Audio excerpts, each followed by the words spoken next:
Haleluya, mpendwa mtumishi wa Mungu, karibu sana kwenye darasa letu ambalo linaendelea, ni endelevu. Leo tunataka tuangalie somo muhimu sana. Naomba upatane nami kabisa hadi mwisho. Na somo la leo ni wakuu wa ulimwengu wa roho. Katika maisha haya kuna wakuu wa ulimwengu wa roho. Sasa napozungumza wakuu wa ulimwengu wa roho, simaanishi wakuu wa kisiasa, maana katika wako wakuu wa ulimwengu wa roho na wakuu wa ulimwengu wa mwili. Yaani mtu mkuu kwenye ulimwengu wa roho ni nani?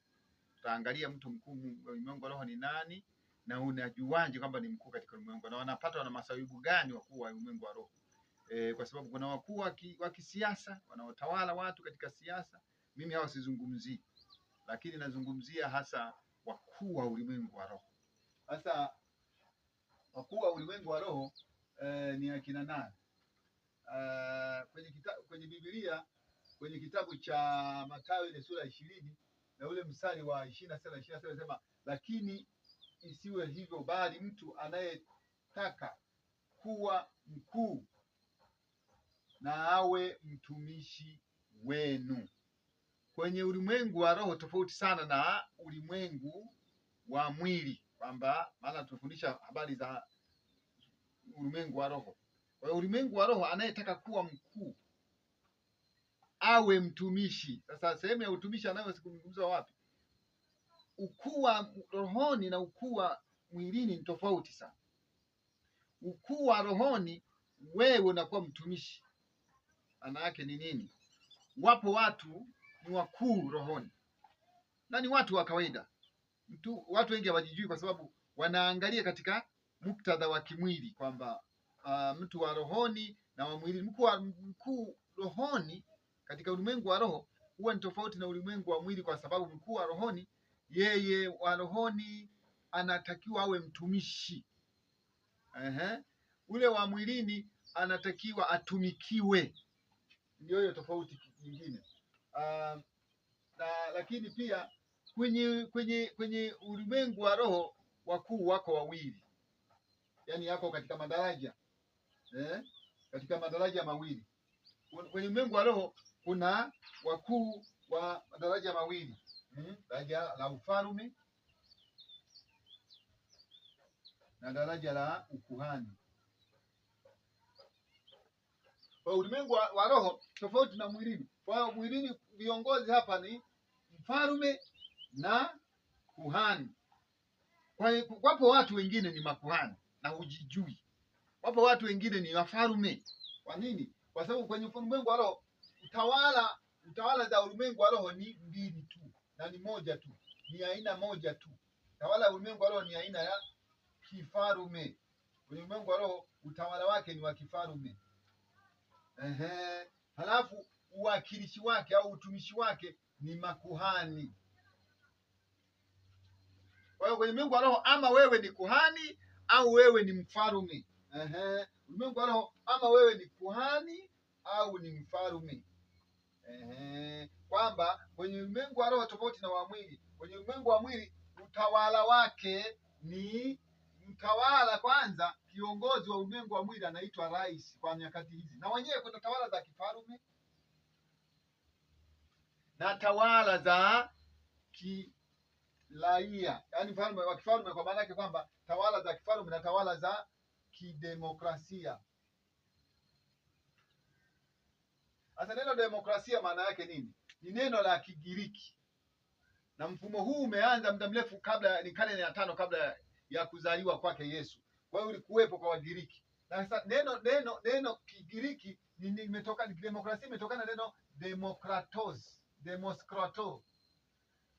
Neno demos maana yake ni watu au wananchi, na neno kratos maana yake ni nguvu au mamlaka au utawala. Huku ni kwenye ulimwengu wa mwili. Na kiongozi wake anayetokana na utawala huu wa kidemokrasia anaitwa rais. Rais maana yake ni msimamizi.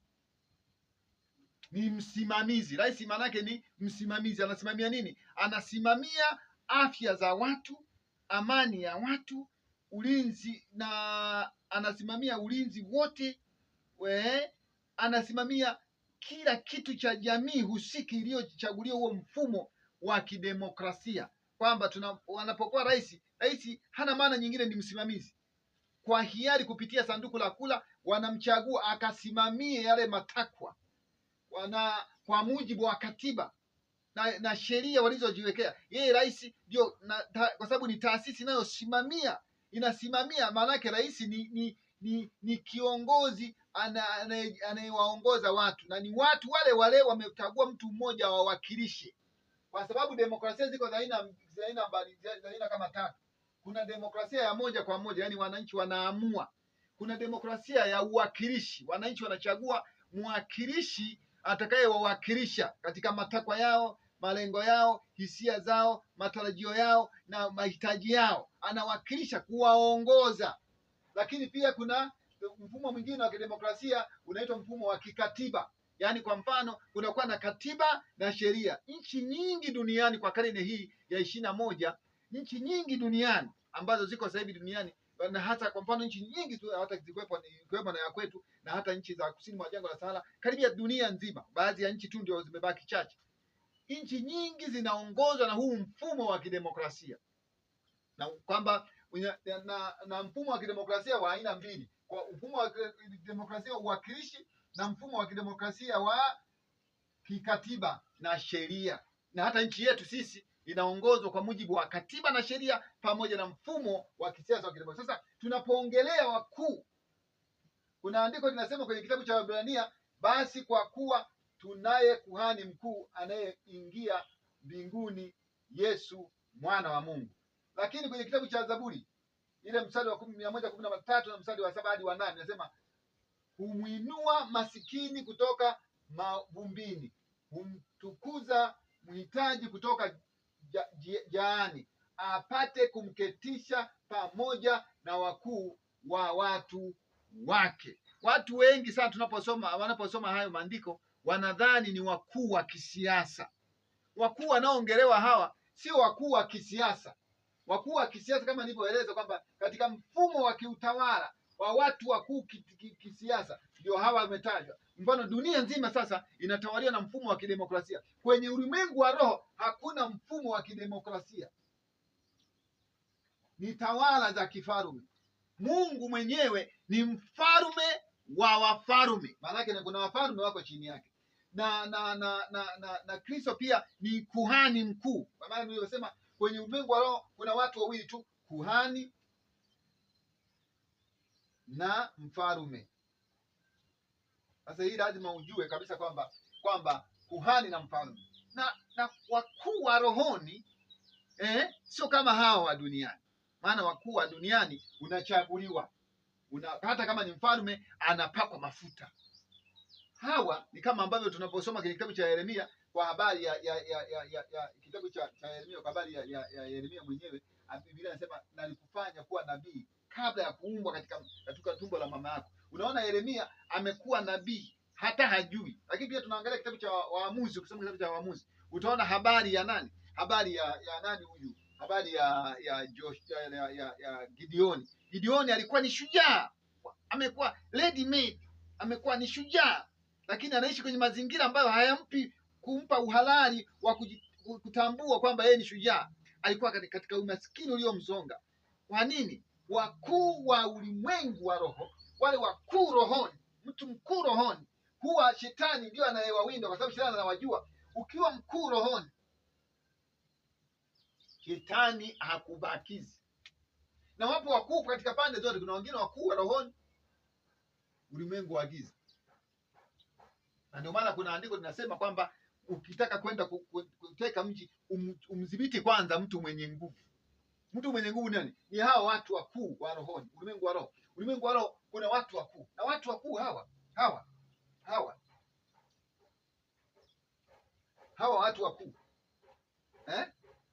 wanadhibitiwa mno, na wapo shetani anawaangalia, na hawa Mungu anawajua. Na unajua tawala za kifarume Mfalme ana mambo anafanyiwa mambo yafuatayo. Mfalme huwa anaabudiwa. Mfano tofauti na rais. Rais haabudiwi. Sahihi, anaweza akasifiwa tu. Lakini mfalme anaabudiwa, mfalme anasifiwa, mfalme anaheshimiwa na mfalme anatumikiwa. Rais pia anaweza akatumikiwa na anaweza akaheshimiwa, lakini hawezi kuabudiwa. Hii ndio tofauti. Ndio maana utawala wa kwenye ulimwengu wa kiroho wenyewe umejikita kwenye tawala za kifalme. Bahati mbaya sana tawala za kifalme duniani nyingi zinaanza kutoweka. Sasa tuna tawala za kidemokrasia, yaani watu wanajitawala, ni utawala wa watu, wananchi wanaamua, maamuzi yoyote yanaamuliwa kwa mujibu wa katiba, wanaamua wao wenyewe. Lakini kwenye tawala za kifalme rais mfalme ndio sheria, ndio neno lake ni sheria. Akitamka kitu mfalme hana discussion, hana bunge, ni kwamba akitamka kitu limekuwa sheria. Na mfalme yeye watu ni mali yake na nchi ni mali yake. Mfalme ndio mkuu wa nchi na watu ni mali yake, wanamilikiwa na yeye, sio kwenye tawala hizi za kimwili. Kwa nini nazungumza hivi? Kwa sababu watu wengi sana wanamgeuza Mungu kuwa kama rais wao. Mungu sio rais, Mungu ni mfalme, na ni mfalme wa wafalme, chini ya wafalme. Sasa kuna watu ni wafalme kwenye ulimwengu wa roho, kuna watu ni makuhani kwenye ulimwengu wa roho. Sasa kuna watu ni wakuu. Sasa mtu mkuu kwenye ulimwengu wa roho anajulikanaje? Mtu mkuu kwenye ulimwengu wa roho anajulikana kwa namna ya maisha yake. Ukiwa mkuu rohoni, shetani anajua. Kama mfano uko mkuu kwenye mfano wa Mungu, shetani lazima atakudhibiti, kwa sababu kuna watu wengine ni wakubwa mno. Shetani anawajua na anakudhibiti hata kwa magonjwa. Na ukiwa mkuu rohoni, kuanzia mimba yako pingu zinakulinda. Kama unavyoona kwenye kitabu cha Yeremia, tunamwona Yeremia anaambiwa na Mungu kwamba kabla sijakuumba katika tumbo la mamako nalikujua. Na akasema Bwana Mungu, nini? Kuanzia tumbo, mimba inatungwa ya mtu mkuu inalindwa mpaka kuzao, na bado shetani atakufuatilia, anakufuatilia mpaka mwisho. Mtu mkuu ana mapito ya aina yake. Ukiwa mtu mkuu na mapito ya tofauti na watu wa kawaida. Watu wakuu huwa wanadhibitiwa na shetani, wanawindwa wakati wote. Watu wakuu ulimwengu wa roho, tunamwona Bwana Yesu. Bwana Yesu alikuwa ni mmoja ya watu wakuu katika ulimwengu wa roho. Yesu unamuona kuzaliwa kwake, kukua kwake, mpaka hata kufa kwake, ni kwa sababu shetani alijua watu wakuu wanajulikana ulimwengu wa roho na wanafuatiliwa. Tunamwona hata Musa pia ni mmoja wa watu wakuu. Unamwona Musa kuzaliwa kwake, unaona anazaliwa katika maji, anatupwa. Kuzaliwa kwa watu wakuu, unazaliwa kwa mbinde, unapita mapito. Ukiwa mkuu rohoni, maisha yako ni ya mshike, una mambo mengi. Ukiwa mkuu rohoni utajulikana tu na watu wakuu. Hata akifa mtu mkuu, akianguka tu watu wote wanataharuki. Na mtu mkuu neno lake linakuwa na nguvu, neno lake lina nguvu. Hata akitamka tu kitu kitakutokea, awe ni mdogo awe mdogo. Tunaona mtu mwingine anaitwa nani huyu? Anaitwa Yusufu. Yusufu alikuwa ni mtu mkuu, ni mmoja wa wakuu katika ulimwengu wa roho. Ndio maana Yusufu alikuwa hata ndoto zake tofauti na za wengine. Hata kuota kwake ni kwa ajili ya hatima ya maisha ya kwake na ya wengine. Unaona Yusufu, watu wakuu yaani wakuu hawasomei. Ukuu hatusomei kwenye ulimwengu wa roho, hatusomei. Ni Mungu anakuchagua, na shetani huwajua watu wakuu. Wewe na watu wakuu wao hawafocus na wao. Mtu mkuu hahangaiki na maisha yake. Utajuaje mtu mkuu? Mimi sizungumzii wanasiasa, nizungumzie siasa, kwamba mtu mkuu hata kwenye jamii, kwenye ukoo, huwa ni mtu anaweza kuwakusanya watu. Mtu mkuu ni mtu ambaye yeye ana maisha yake anaishi kwa ajili ya wengine. Sasa anaweza akatokezea hata kwenye siasa, sawa, lakini wakuu wanaanza hata wako kila level. Watu wakuu kwa ulimwengu wa roho wako kila level, na kuna wengine hawajulikani, lakini anajulikana. Hata kama ni kwenye ukoo, mtu mkuu yumo, anajulikana na wanawinda. Wengine wanawahi, shetani anawawahi kabla hata wajaokoa wadogo, anawatia magonjwa, anawatia vilema, anawatia mambo mengine, anawawekea vizingiti, kama ni jamii. Kama nilivyosema, shetani anapomwinda mtu anawinda kama anakutafuta mtu mmoja na umezungukwa na, kwa sababu watu wakuu wana walinzi kama alivyo mfalme. Wafalme wao wanakuwa na walinzi. Kila mtu mkuu ana walinzi wake. Hata walinzi wake anaweza kawa ni wazazi. kwa sababu wewe ni mkuu, wanaweza wakaondolewa, au watu wakuu wanaweza kuwa jamii yako itapigwa hata na umaskini ili kupata wewe, kukudhibiti. Watu wakuu wanaweza kuwa labda, kwa sababu shetani yeye akimtaka mtu mmoja anadhibiti jamii kwa ajili ya huyu mtu mmoja. Lakini pia shetani kama anaitaka jamii, anamwangalia ule mtu mkuu, anaidhibiti. Kwa mara wakati wote wanafunzi wa Yesu walipokuwa wanahubiri, kuna siku moja wanaenda kuhubiri, wakakuta mtu mmoja alikuwa ni mchawi. Kwenye mji ule yeye ndio anatawala. Amedhibiti mji ule, wakibidi wadili nayo. Walipomtoa pepo, basi mji ule ukafunguka. Kwa hiyo na hata Yesu ametuagiza tunapoenda mahala popote tuangalie mtu mkuu pale. Tunapoangalia mtu kimdhibiti, mwenye nguvu, kwa lugha nyingine kwa Biblia wanaitwa wenye nguvu. Watu wakuu wanakuwa na nguvu, yupo tu, anaweza akawa tu hiyo kawaida tu, lakini ndio yeye ni mkuu rohoni. Kwa hiyo lazima umdhibiti. Mimi naongea vitu vya kiroho hapa, mimi siongee vitu vya kisiasa. Kwa hiyo ni muhimu sana kujua kwamba watu wakuu hawa ndio wanaweza wakazuia hatima, na wanaibeba hatima hata ya familia, ukoo, jamii. Na watu wakuu wanapopata nafasi, hata wakipata nafasi kisiasa, mtawajua hawakai wakalegea hivi. Watu wakuu si hawachaguliwi, ni Mungu anakutengeneza, Mungu anakuuliza, na shetani anakuwa anajua. Kwa hiyo watu wakuu wanafuatiliwa, watu wakuu, na siku akilala mauti mtajua, dunia yote itajua mtu mkuu. Hata kwenye level ya familia wakuu wapo, kwenye level ya ukoo wakuu wapo, kwenye level ya taifa wakuu wapo, kwenye level ya dunia wako wakuu wapo. Na watu wakuu wanafanya mambo yanatikisika. Lakini siri moja kuu, hawaishi kwa ajili yao wenyewe. Moja ya tabia moja wa watu wakuu kwenye ulimwengu wa roho, wanaishi kwa ajili ya umma, kwa sababu Mungu ni Mungu wa umma. Mara kwa mara watatafuta kila wakati waishi kwa ajili ya wengine, kwa ajili ya wengine, wanajitoa kwa ajili ya wengine, utawaona tu. Kwa hiyo kuna watu wakuu kama wewe, ni watu wengi wanapitia magumu, unakuta kwamba anadhibitiwa na shetani kwa sababu hawajui siri. Iko siri kwamba wakuu, ukiwa mkuu rohoni, utafuatiliwa na utadhibitiwa. Mungu akubariki sana. Nitaka leo tuangalie hili somo, watu wakuu. Wewe ni nani? Wewe ni nani? Ukiangalia historia ya maisha yako, mwenendo wako, vitu vinavyokushughulisha, wewe ni nani? Utajuaje kwamba ni mkuu? Utaangalia mwenendo wa maisha yako, vitu gani vinakushughulisha, unapitia nini? Wakati mwingine mimi sizungumzii kwamba kupitia mapito kwa sababu ya tabia zako zisizo njema. Nazungumzia watu wakuu rohoni. Mtu mkuu rohoni anapitia vitu vigumu. Mungu akubariki sana. Asante sana. Unaweza kuendelea kushare haya mafundisho yawafikie wengi zaidi kwenye na unaweza kunipata pia kwa jina la Sako David kwenye Instagram, TikTok pamoja na YouTube na Facebook. Mungu akubariki sana. Amen.